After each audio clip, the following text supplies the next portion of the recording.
Welcome to Wisdom Wednesday. I am with my beautiful wife, Ruth Sharon, a very amazing wife. So sweet. You are. And I'm with my delicious husband, Jim Sharon. All right, nice. Mutual acknowledgement. You have some lipstick on your teeth. Okay. So we are the co-founders of Heartwise Relationship Academy, for those of you who are tuning in for the first time.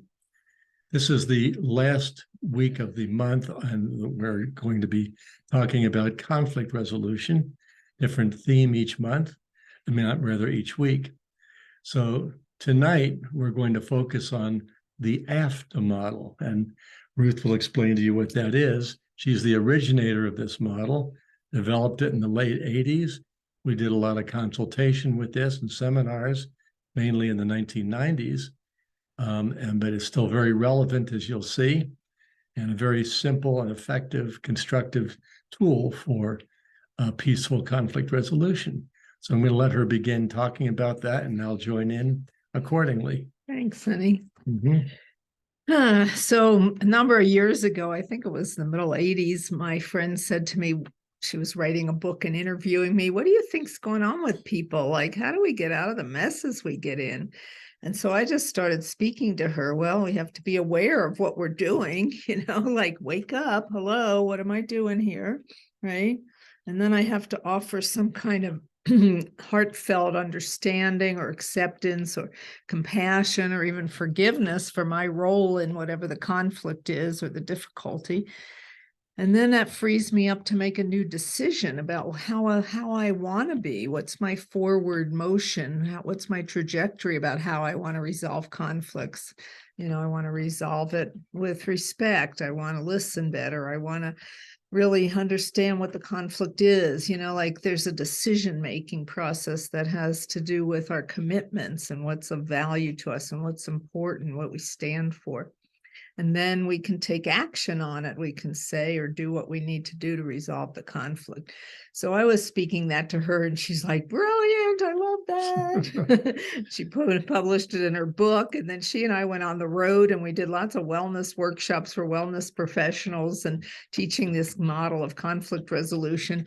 And then I had this inspiration to put this together, which took me 3 years. It was a video and a video and a workbook and it was a whole set. Teacher's manual. Yeah, so this was the training guide.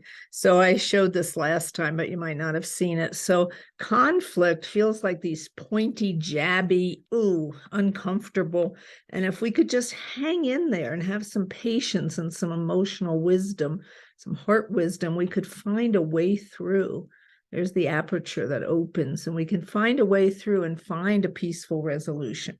So that's my hope for humanity. So we did make a little ebook about it, and I'll be happy to put it in the notes here on YouTube and on our social media. And you can just practice. It explains the model, and then it's a worksheet where you can fill things out. So have fun with the ebook. Yeah. So let's just say a little bit more about it.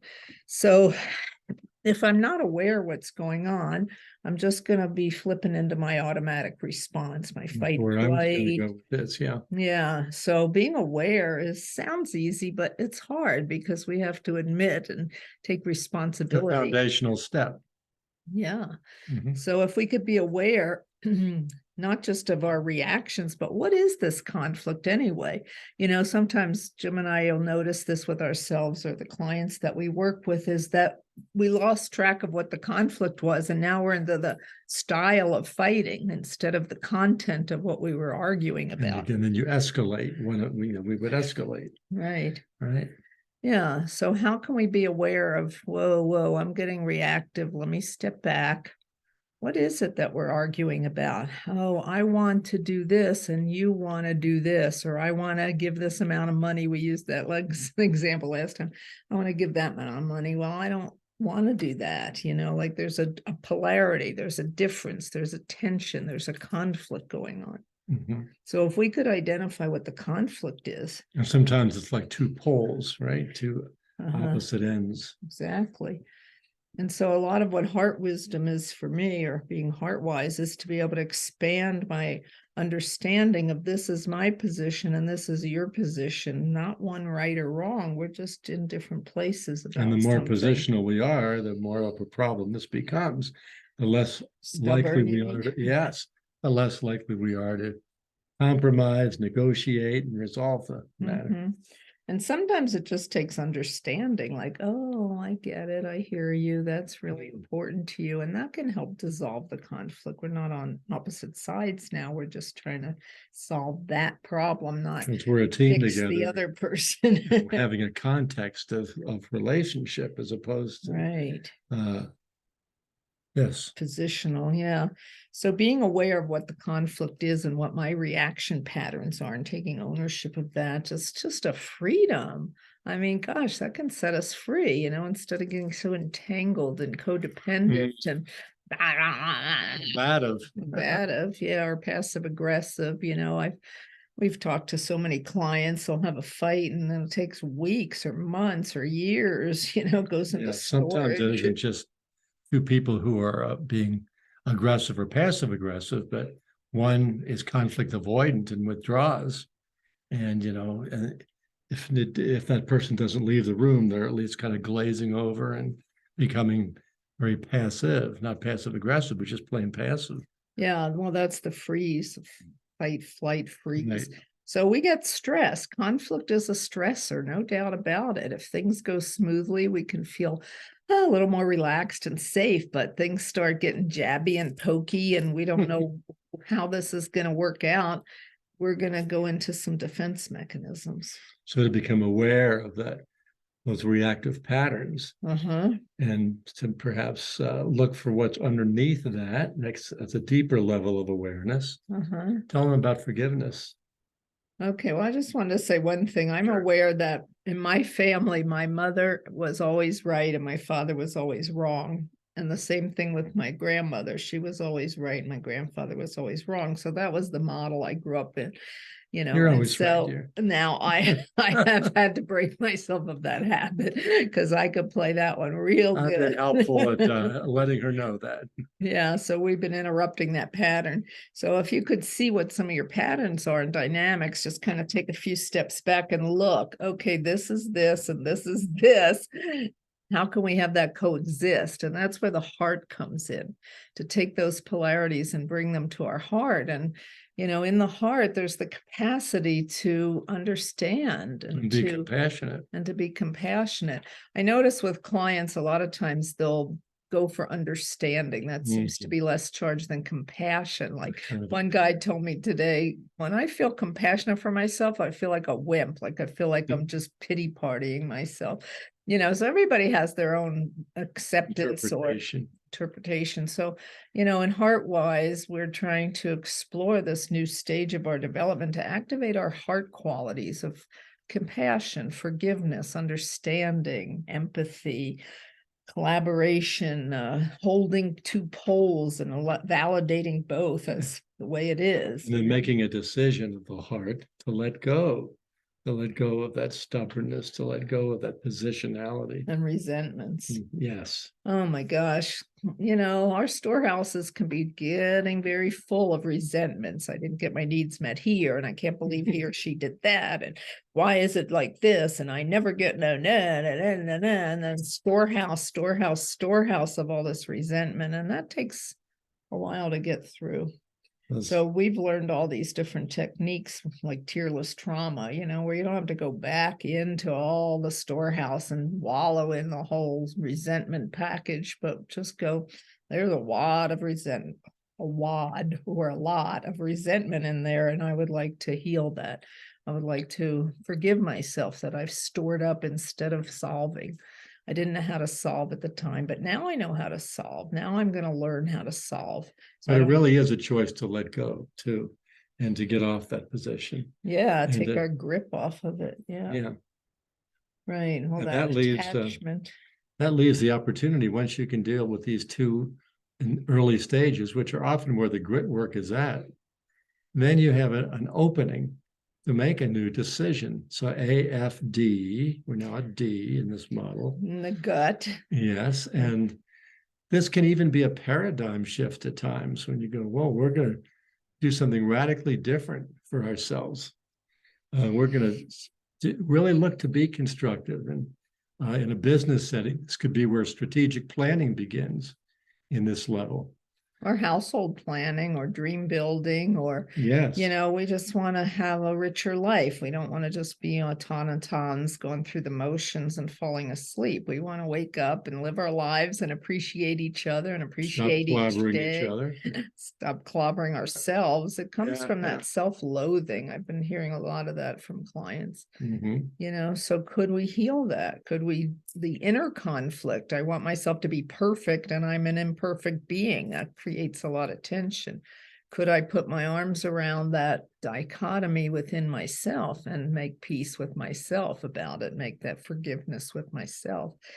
And then there's a freedom, like you said, we can drop into our gut and say, this is what's really important. This is what's core for me. This is what's key to me. I just really want to honor this in me. And that new decision leads to a different course of action, much more constructive opportunity here to engage together and say, okay, let's work this out in a much more powerful, peaceful manner. Wow, it's good to collaborative, have some of those lines. Yeah, you might want to memorize a sentence or two. Like, I just want to find a way to work this out. I just want to get along with you. We're on the same team. Yeah, we're on the same team. So that kind of decision and taking action can be that honoring of each other's differences and making a decision to find a way through. Yeah, that's beautiful. So I just wanted to say one other thing. Well, then we have agency. Yes. Which means you're empowered individually and as a couple. And this really creates a shift for humanity, if you will. The more people that do this, the more often we do it, changes the climate. It does. The global climate. Right. I forgot what I was going to say I'm now. sorry. I just wanted to. That's okay. I wanted to say something about the action. Yeah, to have some pat lines that we can come up with. We might, write them down, like, this is how I want to introduce this topic, or this is one of our sessions here. We talked about the beginning, how to bring up a difficult topic, how to negotiate things and work things out, and then how to have a closing so that we say, okay, this is what we've decided to on. We're going to just look at this in 2 weeks and see if it still holds up, or, we're going to have some kind of closure on the conversation. So that's very powerful, because what goes into storage is what feels incomplete. We put it in storage to try to complete it later. And I'd like to say it now is later. Well, I'm going to disagree with something here. Perhaps. But yet, perhaps what? Well, perhaps all this can be done in one sitting, let's say. But there's a lot. I don't know if this is what you meant. Back later. Well, it may not be that you get through it, all these steps. It may, right. And maybe a few visits, especially for major conflicts, of course. major issues. Yeah. And then you can agree to revisit. You can reschedule that revisiting. Yeah. So we're talking about being conscious about decision making and being engaged in this kind of thing, to actually take it on, have intentionality. Yeah. We take these meetings as dates. Let's have a date and figure this out. But those first two steps can be huge in themselves. I mentioned to you business meetings. Often businesses start with the D and then they go into the A. But there's all this underbelly, this underlying tension. It doesn't get looked at, gets suppressed, and doesn't allow for the decision and action to be as have legs. Have legs is a good way to put it. Yeah, that's good. Well, the basic premise of conflict resolution, as far as I can tell in all my research and field experience, is that we need to know what the conflict is. That's the awareness. And we need to find a solution to that. In a way that builds the emotional bond with each other, the trust, the connectedness, the relational space with us. It's clean, it's clear. So find out what the conflict is, find a way to resolve it, and do it in a way that builds the relationship. That's the key. It's respectful and mutually respectful. Exactly. Mhm.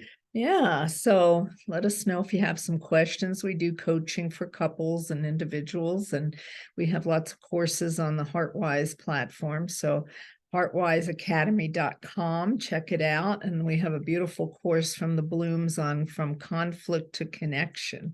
And they really walk us through the steps of how a long-term relationship has some stability and stamina. And, it takes a lot of patience. Let's face it, these things are not easy and they're not quick. So hang in there. And they can also check out our podcasts. We have a lot of podcast tips and interviews, many of which deal with this theme, not AFDA per se, but how to be really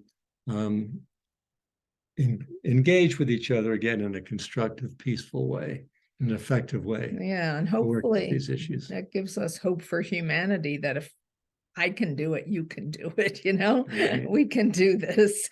We can find solutions. We can find the way through to peace within ourselves And and we'll with each each light other. out a candle, right? Right. So thanks so much for tuning in, and we'll get the ebook link in the promotion here so that you could download that and have that as a guideline and let us know how it works. We're curious.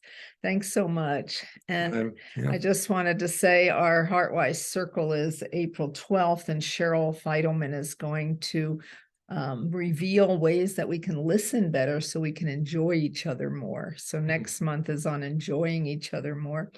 So hope you'll tune in and support Cheryl at the Heartwise Circle. You can register at heartwiseacademy.com. Look for the Heartwise Circle. It's free, it's monthly, and we'd love to see you there. Thanks. Bye, everyone. Bye.